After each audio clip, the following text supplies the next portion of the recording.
Is a climax of any track meet. So from lane 1, Onwuzurike, 22-year-old from Nigeria, was 7th in the 200 meters. Brian Lavell of Jamaica, 21-year-old, has run both of those men under 10 seconds, as you'd expect. If you want to be in this company, you have to do that. Andre de Grasse done it many times. The Canadian, 30 now, still producing good performances. Former Olympic champion. Favorite to take the slam title again. In the 200 yesterday was as good as we've just seen. Melissa Jefferson wouldn't be in the 100. He was so far ahead of everybody else. Can Hughes hang on to him? It's been a while. The last time Zarnell ran under 10 seconds was when he was 3rd to win the bronze medal at the World Championships in Budapest in 23. Christian Coleman. The last time he won a 100-meter race that wasn't a heat or a semi-final was a year ago at the pre-meet. He ran 9:95. So winning is something Christian needs to rediscover.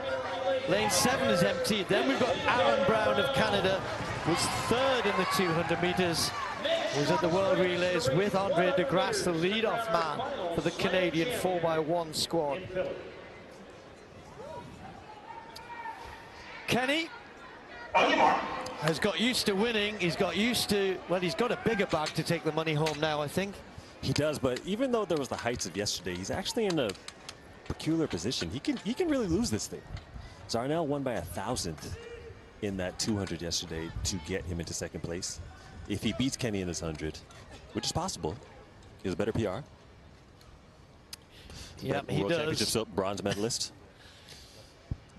Drama. It would be.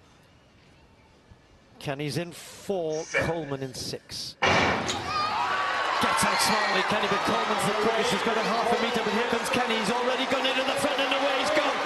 Again, Kenny Bednarek is a boss. 987. Gosh. Wow! It's quick here in Philadelphia. It might be chilly. It's freezing. But they are hot on the track, very hot. 986, a new personal best. Wind illegal. Nobody can take that away from him. It took a minute for it. They are moving. It took a minute for them to warm up, but man, they closed this out with a bang. Melissa Jefferson Wooden, 10.74, followed by Bednarek. Look at him. Still got all the energy in the world with a 986. Kenny ready, man. We can't be sleeping on Kenny in the 100. Like, no. Man. They keep mentioning that it's cold out there, too. That's a new PB. His previous best was a 987. So he just went 986 in a dominant finish on a what seems to be a cool day. Dang. Man. What a way to end. LA's gonna be fun. LA is gonna be a trip, man. Well, who's gonna win the... I mean, obviously Bednarek's gonna win. Who's gonna get in the top 3? That's the question. Kenny, what is Kenny on? Yeah, I don't know. He's on something. He's on crush mode.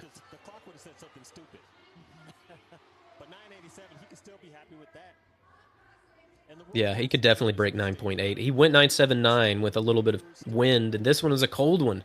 We're getting into the time now where these times matter and these performances mean something, and Kenny's confidence is raising. And one of the things you've said, and it's so evident here, it looks like... Yeah, Lyles versus Kenny. That's going to be a matchup, man. The men's 100 meters continues to stand as the marquee attraction in track and field, and in Philadelphia, it once again delivered a spectacle worthy of its reputation. The lineup featured a mix of rising stars, proven veterans, and championship pedigree, but the night ultimately belonged to Kenny Bednarek, whose blazing run stunned the stadium and dismantled his competition. The race featured a deep field of sprinters. In Lane 1, Nigeria's Udodi Onwuzurike, just 22 years old, brought youthful energy despite finishing only 7th in the 200m earlier in the meet. Next to him was Jamaica's 21-year-old Brian Lavell, another promising youngster who, like Udodi, had already proven his legitimacy by breaking the 10-second barrier, a rite of passage for anyone hoping to be a true contender on this stage.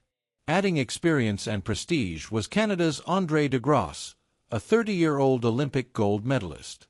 Despite the years, de Grasse remains a threat, his polished technique and consistency keeping him in contention.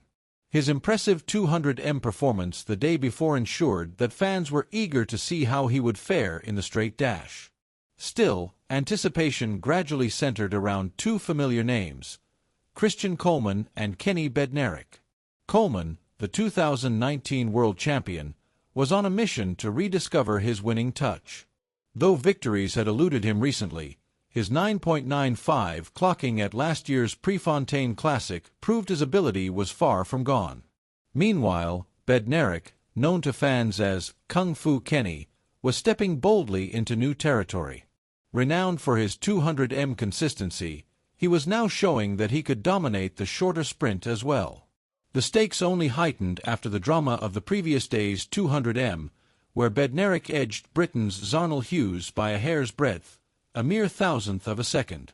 Hughes, a world bronze medalist, was determined to turn the tables, looking to flip the script and perhaps capture the momentum of the overall title race.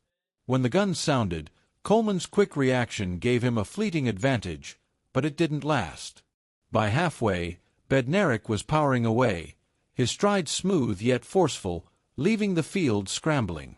He crossed the line in a blistering 9.86 seconds, his fastest ever, under legal wind conditions and in unseasonably cold weather. The stadium's initial hush of disbelief quickly erupted into thunderous applause. This wasn't simply about winning, it was a declaration of intent. Despite the chill, Bednarek burned up the track. His old personal best of 9.87 was gone, replaced by a sharper, stronger mark that spoke volumes about his growth. The performance embodied control, strength, and supreme execution. Total destruction mode, one commentator exclaimed, summing up the feeling in the stands.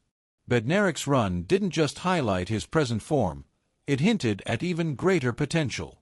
Observers speculated that in warmer conditions, he could easily dip into the 9.7 range, perhaps even touching 9.79 or lower. This breakthrough has added extra fuel to one of the season's most eagerly awaited battles, Kenny Bednarek squaring off against Noah Lyles. With Lyles already excelling in both sprints, the collision between these two American powerhouses may well shape the story of sprinting in 2025. Philadelphia's air may have been cold, but the race ignited pure fire.